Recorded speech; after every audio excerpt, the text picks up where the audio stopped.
Hello, I am Radagast at your service. Tonight is boundaries and sovereignty. I don't like the way I said that. Tonight is boundaries and sovereignty. Privacy is the last boundary. Boundaries are very crucial to existing harmoniously with your environment. And defining what our boundaries are, because there are layers of boundaries and there are situational boundaries. But knowing what your boundaries are, why they are, why you have placed them at wherever you place them, and even understanding the right to have boundaries. And this is where sovereignty comes into play, because to know what true sovereignty is comes with rights to boundaries as an organism.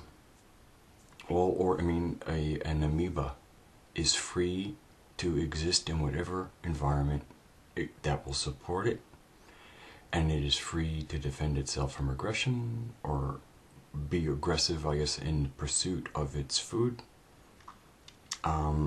It operates within its boundaries, and of course it is free to be attacked also.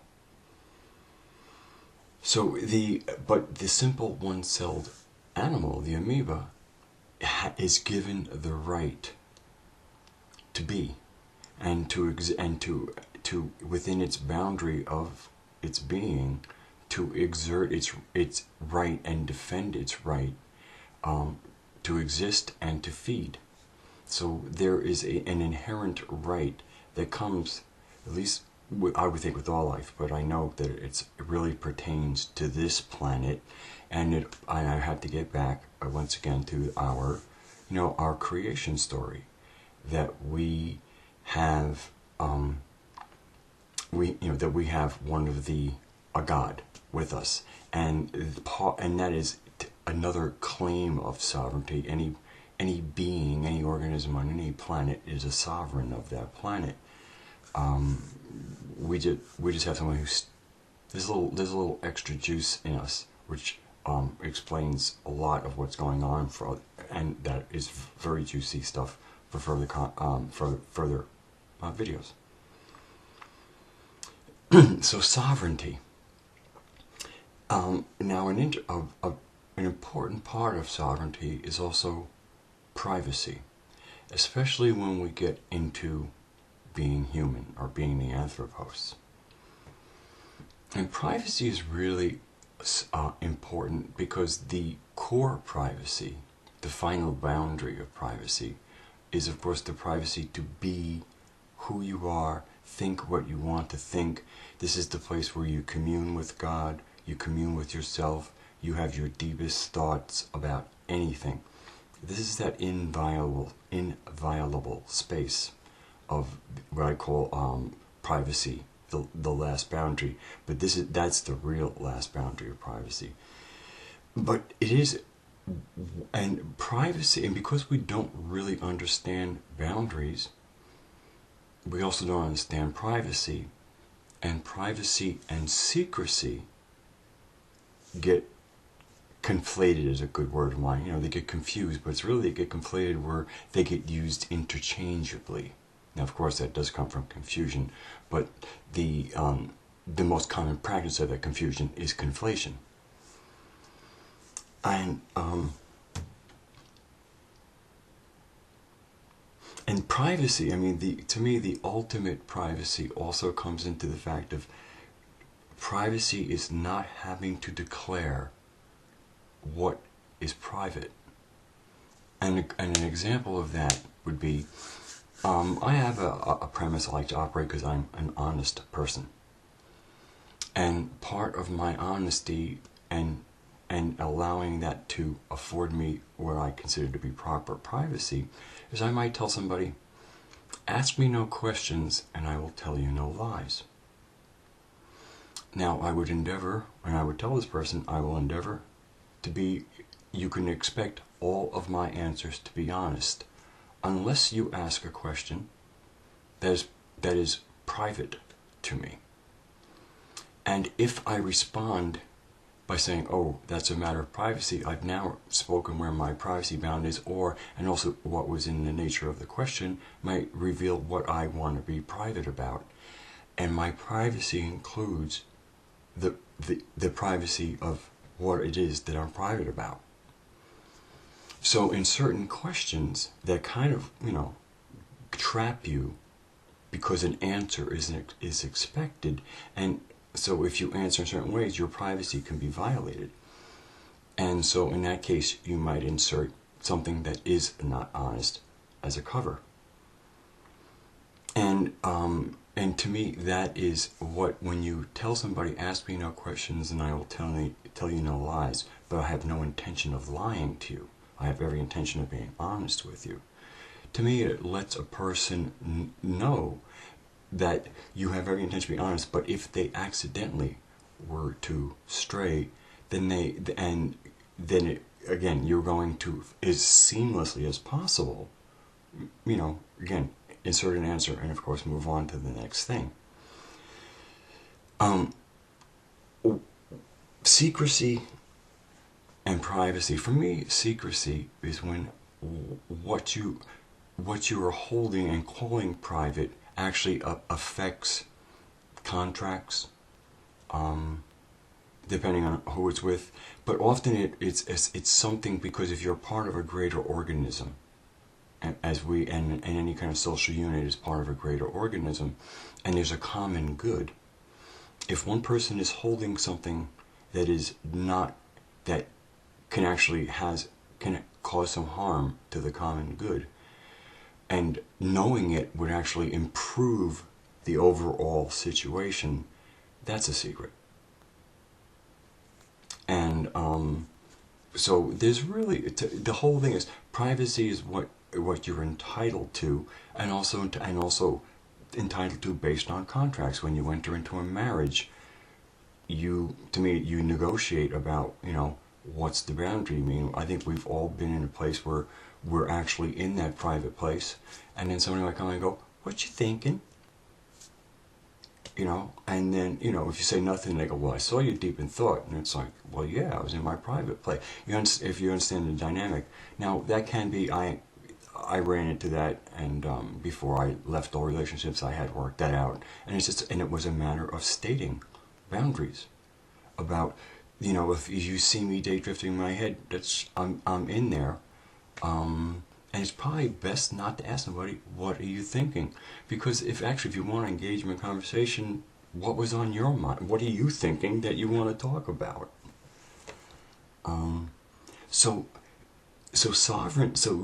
Sovereignty, privacy, and boundaries are these interrelated things that really need each other. Sovereignty is, initially is based on the right to be, but now the whole part of sovereignty is, defining what you claim is your different boundaries. What's your emotional boundary? What's your space boundary? What do you consider being a little close before that is too close? People differ. Is a kind of a general thing. If you're sitting on a bus, some kind of public transportation, there's plenty of seating available, and somebody sits down right next to you, a lot of people might be like, ooh, that's a little odd, unless, of course, somebody who you found very attractive, and as you were eyeing them, go, ooh, look at this, and then they sat next to you, even though it might still feel like, oh, they're close, but it might not be like, oh, this is horrible. It's like, oh my God,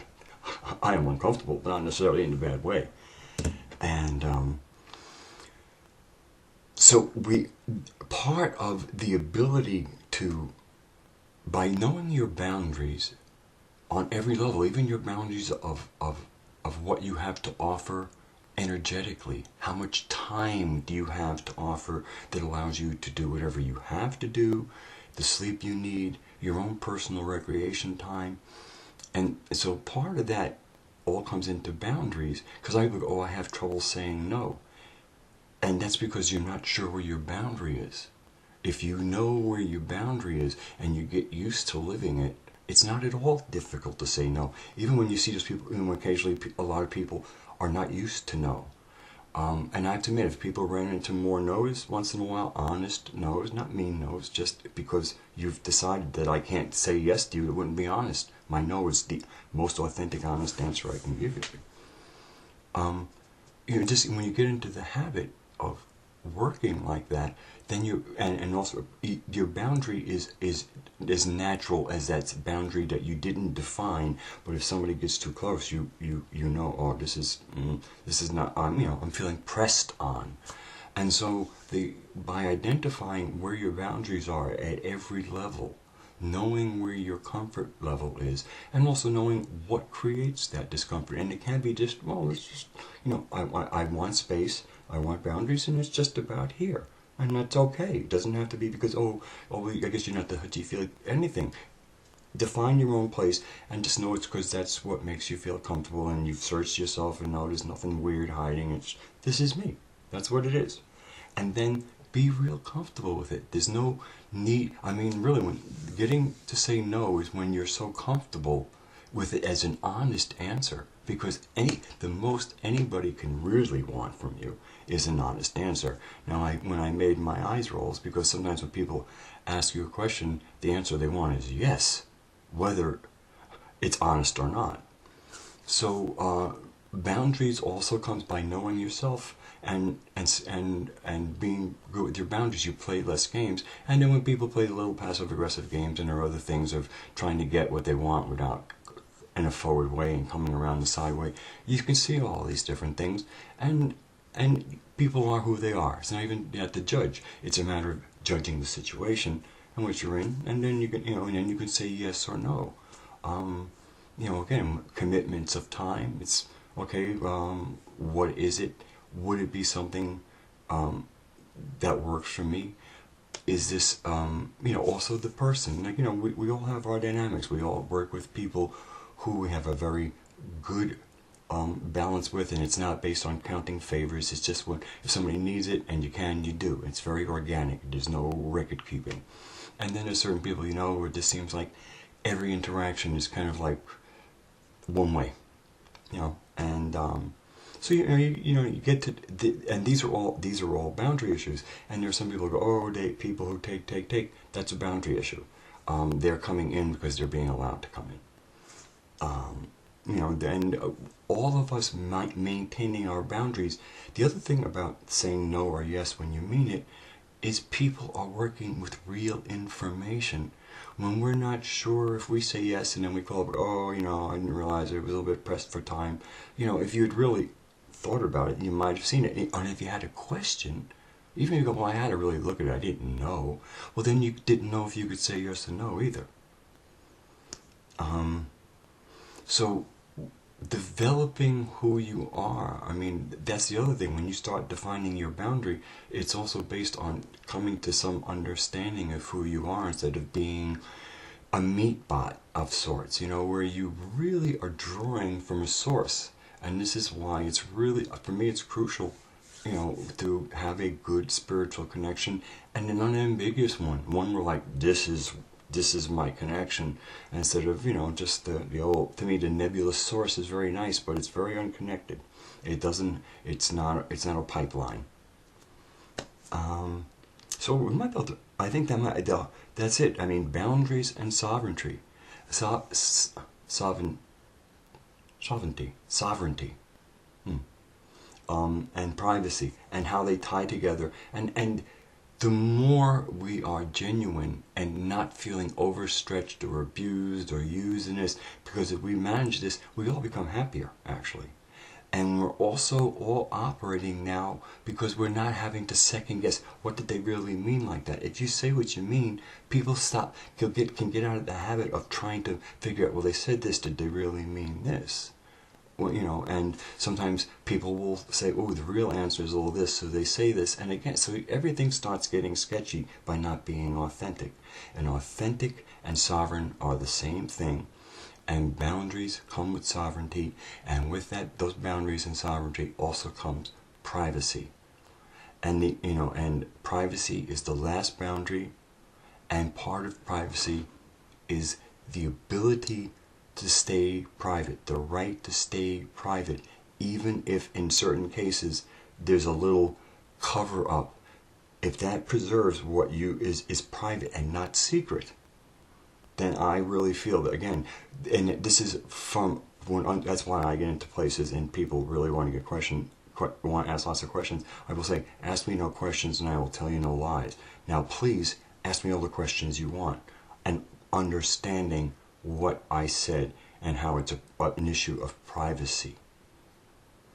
And people of nimble mind and compassion and connection will put the whole picture together and then proceed and get the information they want that actually matters to the story.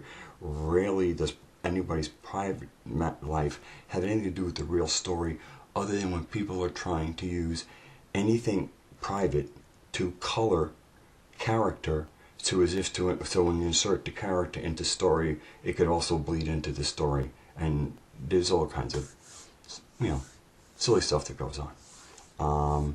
I think Neil Keenan's piece would be a nice is a good example of what I just said. All right, so that'll be it. I hope that was helpful. I mean, really, stop. There are a lot of people struggling. When do I say no? You say no, first of all, when you mean it, and also knowing why. You're coming from understanding how it doesn't work to say yes for you. And always have that, that balance, who's asking. Again, there's no simple answers other than the consideration of your boundaries, of when it's proper to say yes or no, the fact that it comes from being sovereign, and that you have a right to a core privacy. That privacy where all the thoughts, like I said, that's the same place you're talking to God with, or communing with God.